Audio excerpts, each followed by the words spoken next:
What's up, guys? Coach Vassar. Thank you for joining me. My name with OTF Audio Daily Beats. We are doing the final January workout that has not been repeated and will not be a repeat. This is Sunday, January 26th.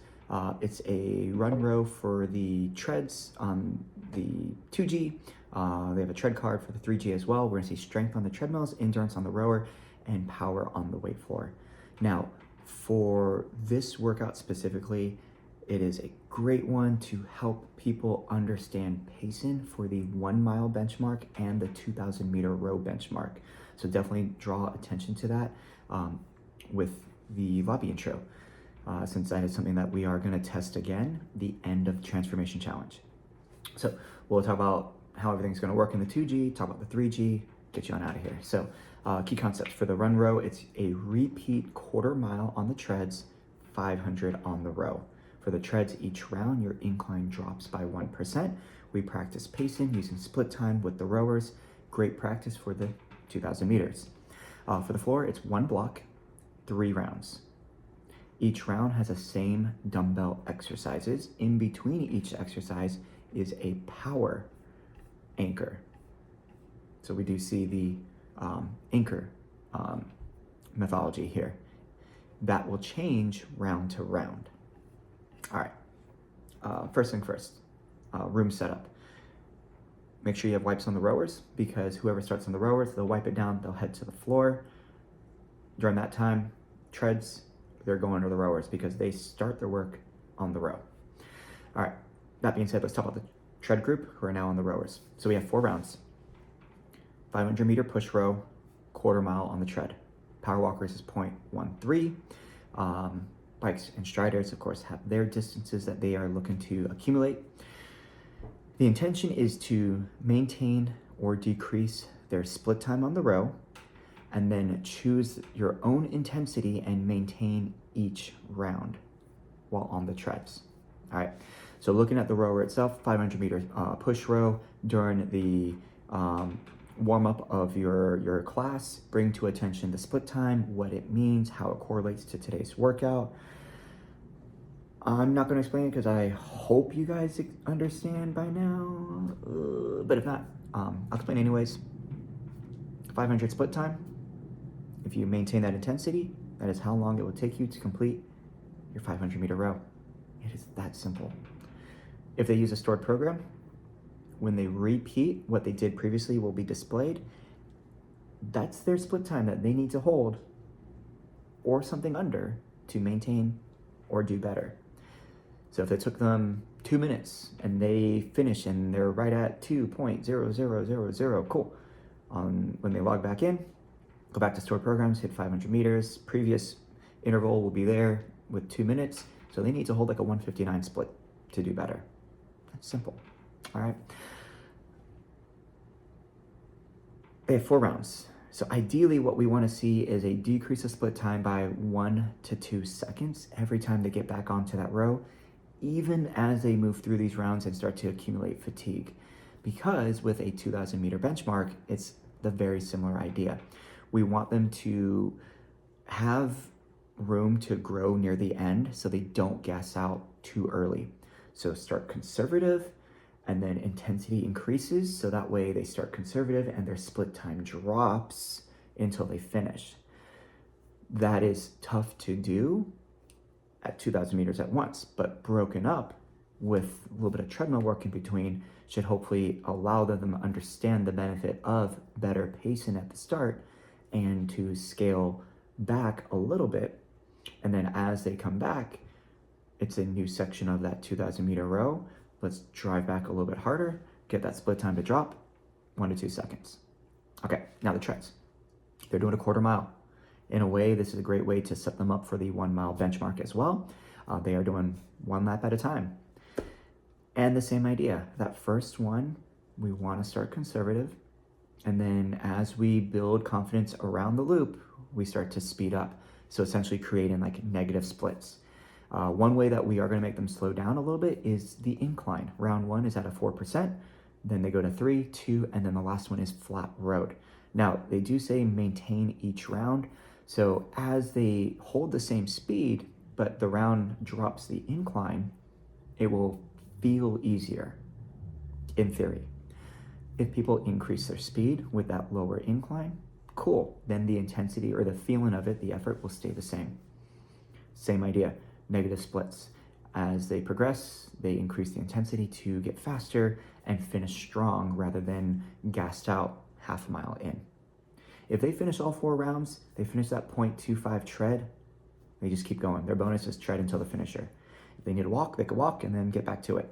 As far as like how to pace that quarter mile, for most people, that's going to be around 90 seconds to 3 minutes. It's a big range because there's so many different fitness levels when it comes to it. So as you are, setting up your class, I personally wouldn't give them, hey, finish in this time, but rather, could we hold their base or just above their base for the joggers and runners? Power walkers is 0.13, 4% incline or greater. If they go higher than 4%, just remember the next round they should do 1% less.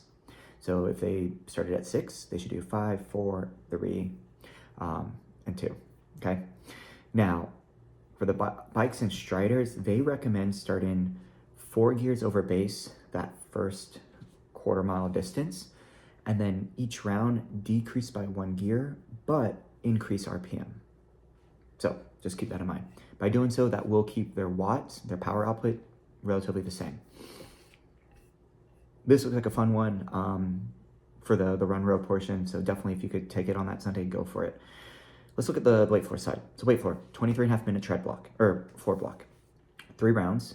The round is considered the dumbbell exercises. So you have 10 reps for each movement, bench tap squat, single arm low row, and then goblet alternating step down toe tap. That will be 10 total, 5 and 5. And then alternating knee raise with torso rotation. So they stand up, pick one knee, they rotate, drop the leg, stand up on the other leg, pick up the other knee, rotate that way, okay? Once they've completed that, they're back to that first movement, but there's a different exercise between them. So one thing to keep in mind is when you're looking at the template, the movements that get swapped out only happen between exercise 1, 2, 2, 3, 3, and 4. When they finish that knee raise with torso rotation, they're moving on to the next round. So they're not doing that body weight exercise there. For round 1, body weight exercise is bench power push-ups. So if people are not comfortable popping off the bench, tempo push-ups. Go down slow, come up fast. They can also go onto the straps. Round 2, it's the lateral bound, a single leg hop. And then they'll do 6 total for that one. Then for round 3, it is the full burpee, which includes the push-up and a jump. Think about your room's layout, your studio's layout and spacing. For example, in my studio, in a workout like this, I would highly encourage members to stand to the left of their bench when they are not using it. So they're not going to stand behind or in front of their bench. They're going to stand to the left of the bench. They'll perform their stuff there. That will give them the most room, as well as the ability to pop from one movement to another and use that bench for options as needed. And of course, use the bench when it's needed. So once they finish the 3rd round with the 3 sets of full burpees, they will then do just the anchored movements, which are the dumbbell exercises. And then very mean, their finisher is 1 minute of full burpees. Ouch. I love to joke with my members and I tell people, hey, guess what? Burpees don't like you either, so do them anyways. And burpees are really not that complicated. You just lay down and stand up. Just lay down, stand up. There's a burpee. Cool. Of course, think about stabilization of the spine, mechanics of that range of motion of squatting down, hinge in, hands planted, pop into a plank. They have a push-up, they hop back up, they stand up nice and tall, and then they have that hinge to jump. Like, yeah, you could break down the fundamentals of it, but in the grand scheme of things, lay down, stand up. There we go. Cool. 3G. Treadmill side, 14.5 minute block. Rower, 14.5 minute block. Weight floor, 14.5 minute block. The treadmills, they will have 4 rounds. It is set up just like the tread portion of the 2G. quarter-mile tread, 4% incline, and then walk recovery until ready. So that walk recovery until ready is completely customizable to the members. All right. Every round, incline goes down, opportunity to maintain or increase speed as the incline decreases. If they increase their speed substantially, they may need more walk recoveries before they go to the next round, so on and so forth. They could use heart rate response as a guide.